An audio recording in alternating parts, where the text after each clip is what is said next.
Hello guys, कैसे हो आप सभी। आज हम लेसन करेंगे 9th क्लास का 10 शहनाई ऑफ बिस्मिल्लाह खान। और हमने इससे पहले भी म्यूजिक के बारे में ही पढ़ा था, एवलिन गिलानी के बारे में, और ये भी म्यूजिक से ही रिलेटेड है। और बिस्मिल्लाह खान के बारे में हम उसके जीवन परिचय के बारे में पढ़ेंगे कि उन्होंने कैसे अपने जीवन में ये शहनाई की उपलब्धियां प्राप्त की, उसके बारे में आज हम जानेंगे। ये जो लेसन है ये बिस्मिल्लाह खान के जीवन से प्रेरित है। और इनकी जो महान संगीतकार थे बिस्मिल्लाह खान, इनकी मृत्यु हो गई थी 31 अगस्त 2006 को। और ये जो लेसन है हमें बताता है कि शहनाई का विकास, जो शहनाई है, ये जो शहनाई है बिस्मिल्लाह खान की, जो पिक्चर आपको दिखाई दे रही है, कि इसका विकास किस तरह से हुआ। और हमें भी ये पता चलता है कि किस तरह एक छोटा सा लड़का बड़ा होकर इस यंत्र यानी कि शहनाई का माहिर बन जाता है। पुंगी एक वाद्य यंत्र है। पुंगी, इसकी जो आवाज़ है बहुत तीखी होती है। ऐसा माना जाता है कि औरंगजेब, एक राजा थे औरंगजेब, उन्होंने क्या किया, इसको बजाने पर बैन कर दिया, पाबंदी लगा दी। और क्यों लगा दी? क्योंकि इसकी जो आवाज़ थी वो अच्छी नहीं थी। अब किसी को इस बात की आशा भी नहीं थी कि पुंगी फिर से सुनने को मिलेगी, यानी कि ये पुंगी शहनाई द्वारा फिर से सुनने को मिलेगी। किंतु वहाँ एक नाई था, वह संगीतकारों के परिवारों से संबंध रखता था, और उसने दृढ़ निश्चय किया कि वह पुंगी के जो स्वर है, इसकी जो आवाज़ है, उसको सुधारने का प्रयत्न करेगा। और उसने एक पाइप को चुना जिसमें क्या था, कुदरती ही एक सुराग बना हुआ था, और यह पुंगी की अपेक्षा अधिक लंबा और अधिक गुलाई वाला था। यानी उसको एक कुदरती ही तौर पर एक पाइप मिल गया जो पुंगी की अपेक्षा क्या था, गुलाई थी उसके अंदर, और उससे क्या था, लंबा था।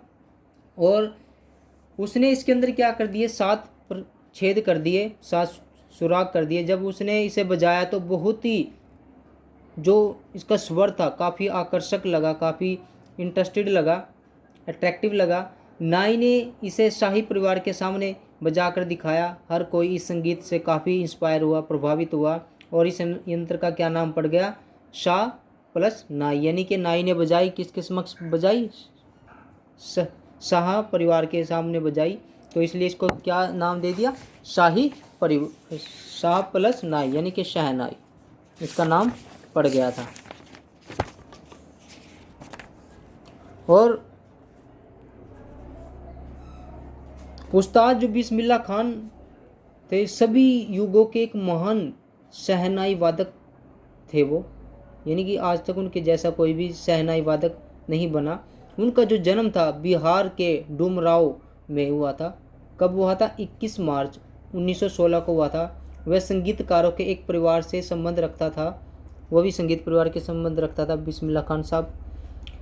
और लोग पेशे से शहनाई वादक थे। इनके जो परिवार के लोग थे शहनाई वादक थे।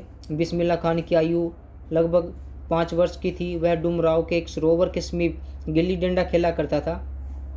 खेलने के बाद वह समीप के मंदिर में चला जाता, और इसे बिहारी जी का मंदिर कहा जाता था। मंदिर में चला जाता था वो खेलने के बाद, और ये किसके नाम से जाना जाता था, बिहारी जी का मंदिर। वहाँ वह भोजपुरी भाषा में गाया करता था। स्थानीय महाराजा यानी कि वहाँ के जो महाराजा थे उसे गाते हुए सुनकर बहुत प्रसन्न हुआ करते थे, और वह बिस्मिल्लाह खान को इनाम के रूप में एक बड़ा लड्डू दिया करते थे। इस लड्डू का वजन लगभग कितना था, 1.25 किलो के आसपास का था, यानी कि 1.25 किलो का वो लड्डू होता था। बहुत छोटी आयु में बिस्मिल्लाह खान बनारस चला गया। उसका जो मामा था, उनके मामा जी अली बख्श वहाँ रहा करते थे बनारस के अंदर। उसने बनारस में बिस्मिल्लाह खान को शहनाई बजाना सिखलाया, यानी कि उनके मामा जी ने उनको शहनाई बजाना सिखलाया। बिस्मिल्लाह खान ने अनेक वर्षों तक अभ्यास किया, प्रैक्टिस की। वह बालाजी तथा मंगला मैया के मंदिरों में अनेक घंटों तक अभ्यास किया करता था। कौन से मंदिरों में? बालाजी और मंगला मैया के मंदिरों में। वह गंगा नदी के तट पर भी जाया करता था। वहाँ वह एकांत में बैठकर अभ्यास किया करता था। गंगा नदी की बहती हुई धारा उसे और प्रोत्साहन देती थी। बहती हुई धाराएं बहती रहती थी और उनको क्या करती थी, बहुत सारा प्रोत्साहन दिया करती थी। और जो ये पिक्चर दिखाई दे रही है आपको, ये अलग अलग शहनाई वादक यंत्र है और उनके बजाने वाले अलग अलग है। और ये जो बिस्मिल्लाह खान को आप, बिस्मिल्लाह खान साहब की जो शहनाई है और उनकी जो पिक्चर आपको दिखाई दे रही है।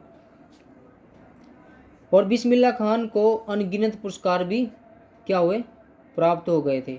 उन्होंने क्या किया था, अनेक राग खोज लिए थे, जिससे उनको क्या हुआ, अनेक प्रकार के अनगिनत पुरस्कार और सम्मान प्राप्त हुए। जब 15 अगस्त 1947 को भारत आज़ाद हुआ तो वह पहले भारतीय थे जिसने राष्ट्र को अपनी शहनाई के साथ अभिवादन किया, यानी कि हमारी स्वतंत्रता का स्वागत किया अपनी शहनाई बजाकर 15 अगस्त 1947 को। और उनको क्या किया गया था, पद्मश्री, पद्म भूषण और पद्म विभूषण जैसे राष्ट्रीय पुरस्कार दिए गए थे।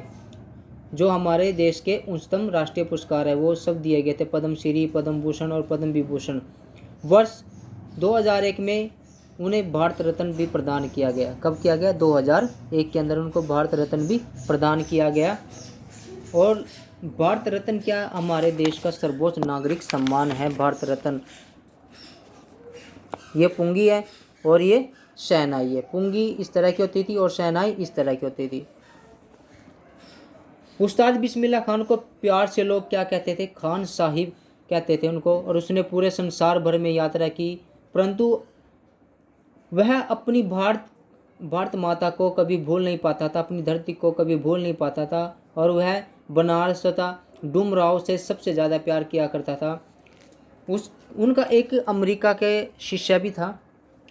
वह चाहता था कि खान साहब वहाँ के संगीत पाठशाला में मुखिया बन जाए। और उसने यह भी कह दिया था कि खान साहब के लिए वहाँ बनारस जैसा वातावरण, इन्वायरमेंट बना देगा। उसने कहा कि वह मंदिर भी बना देगा, किंतु खान साहब ने पूछा कि क्या वह वहाँ पे गंगा लेकर आ सकता है। बिस्मिल्लाह खान ने सिने जगत में यानी कि फिल्मों में भी बहुत योगदान दिया, वहाँ पे भी सफलता प्राप्त की, परंतु उन्होंने मुंबई जाकर बसने की कभी भी सोची नहीं, उनकी कभी इच्छा नहीं हुई। वह कहते थे कि फिल्मों वाला बनावटी जीवन नहीं बिता सकते। धन की अपेक्षा उन्होंने क्या किया, संगीत को ही ज़्यादा तवज्जो दिया, संगीत को ज़्यादा इम्पोर्टेंस दी। उसके लिए जो संगीत था उनके लिए अलौकिक था उनके लिए संगीत। भारत रत्न की उपाधि मिलने से भी उनके अंदर किसी प्रकार का कोई चेंज नहीं आया। वो एक साधारण आदमी की तरह ही जीवन व्यतीत करते थे। वह चाहते थे कि सभी माता पिता अपने बच्चों को क्या करें, संगीत की शिक्षा दे, क्योंकि संगीत ही भारत की सबसे कीमती विरासत कही जाती है। और ये थी हमारे बिस्मिल्लाह खान साहब के बारे में, उनके लेसन के बारे में कि किस प्रकार बिस्मिल्लाह खान साहब ने अनेक प्रकार के पुरस्कार जीते और उनको कैसे भारत रत्न पुरस्कार मिला, पद्मश्री, पद्म विभूषण, ये सारे पुरस्कारों उन्होंने जीते। सिर्फ किसके कारण, एक संगीत के कारण। क्योंकि जो भी लोग संगीत से जुड़ाव करते हैं, उनका लगाव होता है, संगीत में अच्छी उनकी अलग पहचान बन सकती है। अगर वो थोड़ी मेहनत करे तो संगीत ही हमारे जीवन का एक रस भरा,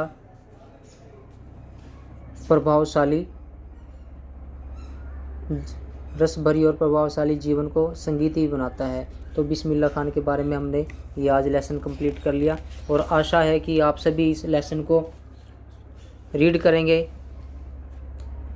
इंग्लिश में भी रीड करना और एक दो बार रीड करना, आपको इसकी इंग्लिश भी ऑटोमेटिक ही समझ में जाएगी। अगर आपको कोई वर्ड मीनिंग, कोई प्रॉब्लम होती है तो उस वर्ड मीनिंग को आप सर्च करें, खुद ही उसकी हिंदी देखें, ताकि आपको ये लेसन अच्छी तरह समझ में आ जाए। और आप सभी से रिक्वेस्ट है कि मेरे इस चैनल को सब्सक्राइब करें, लाइक करें कि आपको ये वीडियो कैसी लगी, कमेंट करें और शेयर भी करें। और दूसरों को, अपने दोस्तों को भी, अपने रिश्तेदारों को भी चैनल को सब्सक्राइब करने के लिए कहें, ताकि मैं आप लोगों के लिए ज़्यादा से ज़्यादा वीडियो बना सकूं। Thank you very much.